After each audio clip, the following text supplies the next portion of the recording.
So how do you get higher sexual desire? Well, hopefully you saw in my previous video that step one is you've got to figure out what is hitting your brake pedal, what is hitting the brakes to having sexual desire, and remove as much as possible off the brake pedal. Let's assume that you have already removed as much as possible off the brake pedal. Maybe what was on your brakes is you weren't sleeping very well and you're having conflict with your partner, but now you're getting better sleep because you went and saw a sleep specialist and you've done some couples therapy, you've learned some healthy communication skills, so you're communicating better with your partner. So now those big things that were hitting the brakes are off the brake pedal. Now the question is, great, what do I put on the gas pedal? And there are other obvious things that you can put on the gas pedal. You can schedule and prioritize date nights.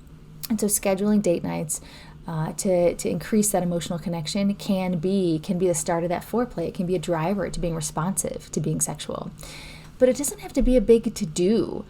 Maybe life is really, really busy and it's hard to schedule a date night, or you just don't have the money to be scheduling a date night. Again, it doesn't have to be a big to-do. What we know from long-term couples research is it's the small things often that help couples stay connected. It doesn't have to be a weekly date night or an every other week date night. It's the small things often. One example is reunions and departures. So every time your partner departs, giving them a kiss, giving them a hug.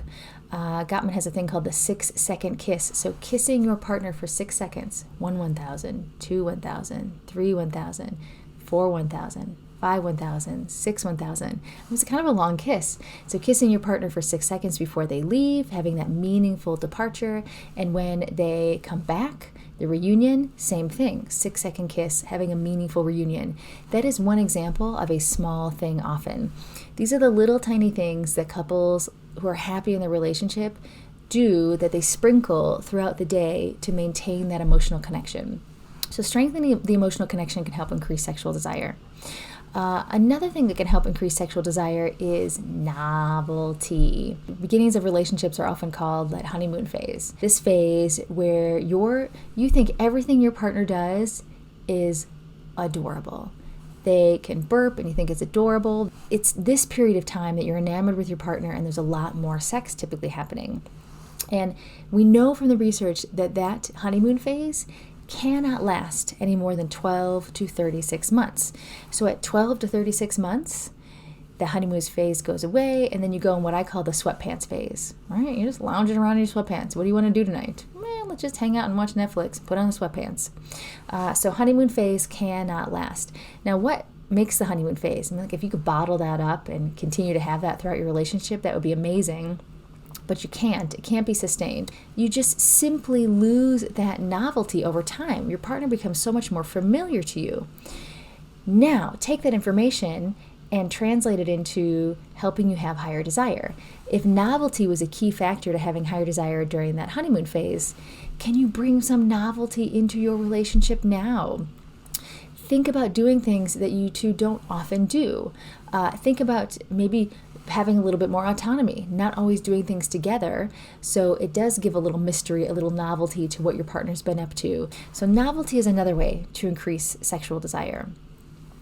Another way to increase sexual desire is mindfulness. Mindfulness. So what that means is attending to sensations.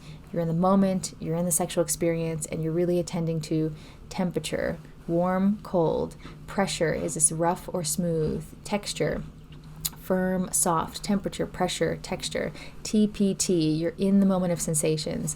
And a distraction comes in, maybe you're like, oh, I hear the kids, or oh yeah, I forgot to put that on my to-do list.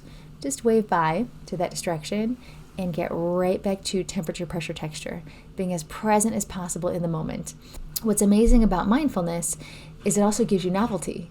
Because if you're truly tapping into the sensations of the moment, then it's like you're experiencing things in a way for the first time, because every experience is going to feel different. All those sensations are going to happen in different ways at different times, which helps you tap into what feels like a much more novel experience. So in summary, if you want to work on improving your sexual desire, first, like I said in the previous video, you got to get as much off the brake pedal as possible. Then you got to think about what you can put on the gas pedal. Small things often, that emotional connection. Novelty, trying to create more unfamiliarity in your relationship, novelty in your relationship, to replicate a little bit of that honeymoon phase. And mindfulness, being present as possible in the sexual, sensual scenario so you can really experience the sensations and have it be feel like a novel experience.